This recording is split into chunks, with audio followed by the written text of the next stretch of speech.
गणपती बाप्पा मोरया, मंगलमूर्ती मोरया. नमस्कार मंडळी, कसे आहात? बरे आहात ना? मी शुक्रांती तुमचं मनापासून स्वागत करते माझ्या यूट्यूब चॅनलमध्ये. आज तुम्ही हा व्हिडिओ पाहणार आहात गौरी गणपतीचा, म्हणजे गावाकडे गौरी पूजन कसे केले जाते हे सर्व मी यामध्ये दाखवले. म्हणजे गावाकडे साध्या पद्धतीनेच केले जाते आणि ते कसे केले जाते हे या व्हिडिओमध्ये मी दाखवले. त्यामुळे तुम्ही शेवटपर्यंत नक्की व्हिडिओ पहा आणि कसा वाटला कमेंटमध्ये सांगा. चॅनलवर नवीन असाल तर चॅनलला सबस्क्राईब करायला विसरू नका. चला तर मग व्हिडिओला सुरुवात करूया.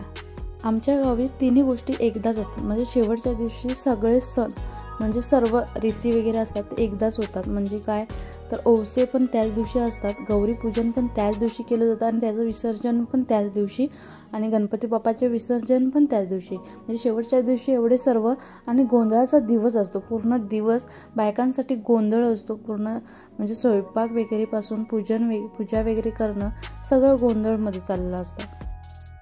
मग ह्या व्हिडिओमध्ये तुम्हाला गौरीपूजन कसं केलं हे सांगते. तर नदीकाठी एका जातात आणि तिथं सर्व आपलं साहित्य घेऊन, म्हणजे गौरीसाठी काय काय लागतं. काही लोक पितळेचे तांब्या घेतात, काही लोक कळशी पण घेतात. आदल्या दिवशी किंवा त्याच दिवशी गवर लवकर आणून तिचं पूजन करण्यासाठी नेलं जातं नदीकडे. आणि तिकडे गेल्यानंतर ते गवर सर्व आपण जे रीत असते, जे पूजा वगैरे करायची असते ती तिकडेच असते नदीजवळ. तिथं गेल्यानंतर कळशीमध्ये किंवा तांब्यामध्ये गवर घालून त्याचं पूजन केलं जातं. आरती वगैरे गारण असतं ते पण त्या दिवशी घातलं जातं. कोणती तरी बाई एक घालते आणि सर्व केल्यानंतर त्याला मंगळसूत्र म्हणजे काहीतरी ज्वेलरी असते. म्हणजे गौरीला कसं सोनं वगैरे असतं तसं काहीतरी थोडासा परिधान केला जातो, दागिना, त्याची पूजा केली जाते. हे सर्व बघा तुम्ही. आणि त्यामध्ये नारळ आणि पीस पण अर्पण केलं जातं. नदीमध्ये पाणी जास्त, म्हणजे पावसाचं प्रमाण खूप होतं आणि पावसाचं प्रमाण असल्यामुळे तर पूर पण आलेला होता आणि त्यामुळे आतमध्ये जाता आलं नाही बायकांना, बाहेरच थांबता आलं. आणि पाऊस पण होता, सर्व बायका भिजलेल्या होत्या. थोड्या वेळासाठी पाऊस गेल्यानंतर लगेच त्यांनी पूजा करून घेतली.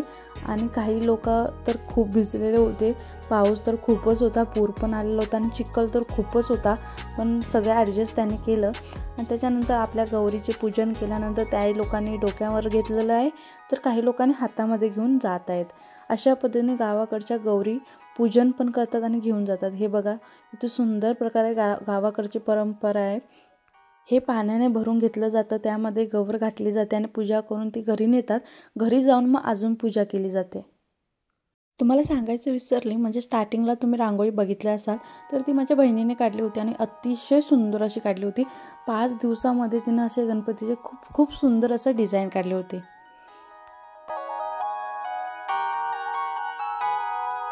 आमच्या गावी पावसाचं प्रमाण खूप असतं आणि त्यामुळे रोड सर्व खराब होतात आणि चिखल होतात आणि चिखलातूनच जावं लागतं.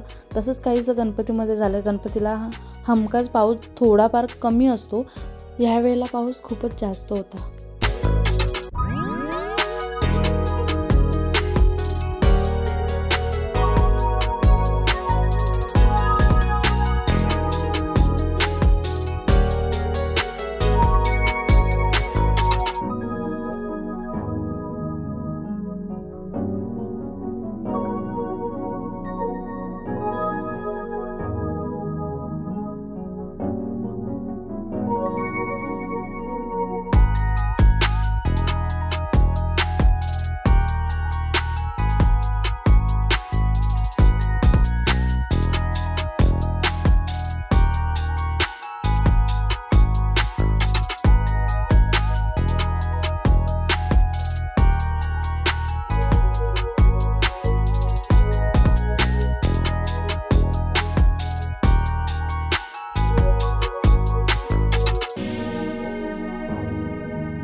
आता गवर घेऊन गौराई आली आहे, तर तिची पूजा केली जाते. पूजा केल्यानंतरच आतमध्ये आणलं जातं.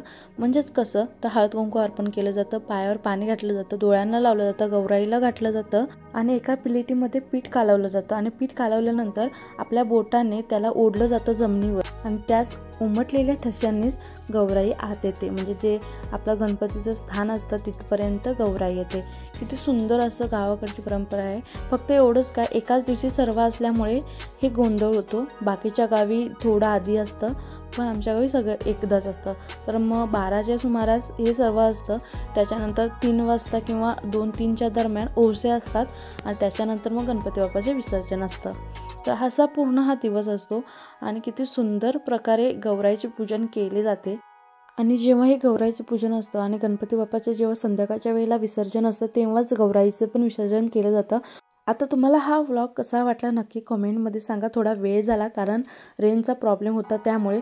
जर चॅनलवर नवीन असाल तर चॅनलला सबस्क्राईब करा आणि जर व्हिडिओ आवडला असेल नक्की कमेंटमध्ये मला नक्की सांगा.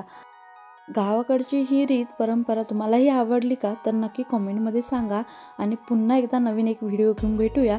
तोपर्यंत धन्यवाद मंडळी.